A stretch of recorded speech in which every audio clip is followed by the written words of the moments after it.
for our young men, insofar as that when we think about innovative schooling, right, we don't actually look at school as a verb word, right? So we took the opportunity to observe what schooling looks like, right? And how are we impacted in terms of the youth by the current school modeling system. And then what they did was, after looking at that, they came up with their own things that they believe that innovative schooling should also include, right? And so, without any further ado, good Ken, would you please, in your mind, what would an innovative school look like? I think an innovative school would be like a school where there are adequate resources for every student, and like you don't have to worry about like what area your kid is going to of a school, that you have to worry whether or not they're getting like adequate resources. And also making sure, like I said earlier, the word I have is resources, making sure that schools can provide those things and those programs for students to do, and also being able to make sure that teachers have what they need in order to adapt to their curriculum, make sure that students are able to have a curriculum that's adaptable and just not a fixed thing like set by the school board, where it's like if you don't fall in line with it, then it's not for you, then you kind of fall in the margins. And just trying to make sure that everyone who works within the school institution can feel like the institutions are with them and not like having to fight for everything. Because that's something I notice within like school systems. It's like it's always a fight to get some basic need for a student. Thank you, brother.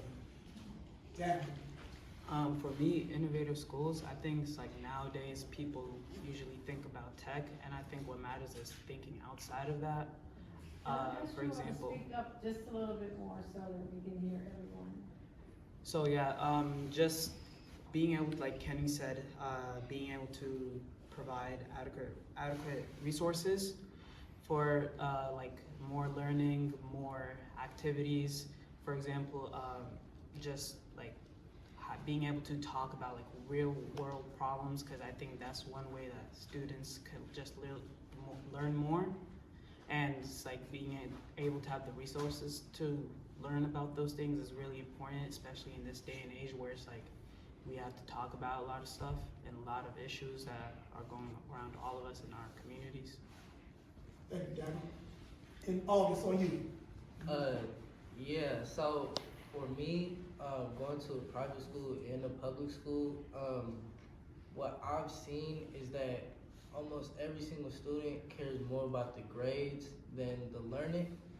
And I think that readjusting the curriculum to showing where the learning is more important than the actual grades itself, and getting the understanding and like for myself, I'm not really like book smart, I would say, like the way that the school teaches, but I know I'm a very smart like student, and I know that I'm very like intellectual, artistic, and like when I'm in school, I don't get to show those like aspects of how smart I am, and instead of just like writing down the answer from like my computer or something like that.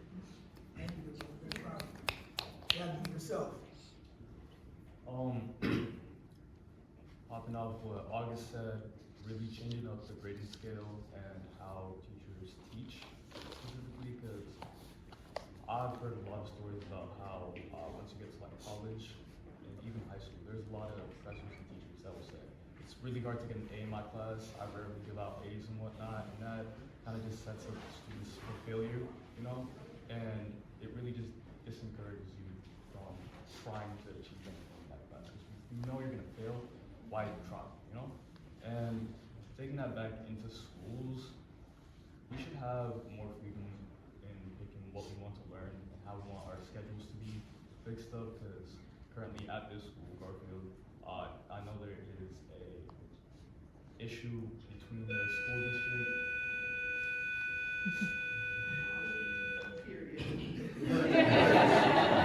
Between the school district district and the student body over here, we want a one lunch system, while the district is telling us we have to stick to a two lunch system. And we were able to get away with it first semester, but I'm pretty sure we'll switch it back next semester.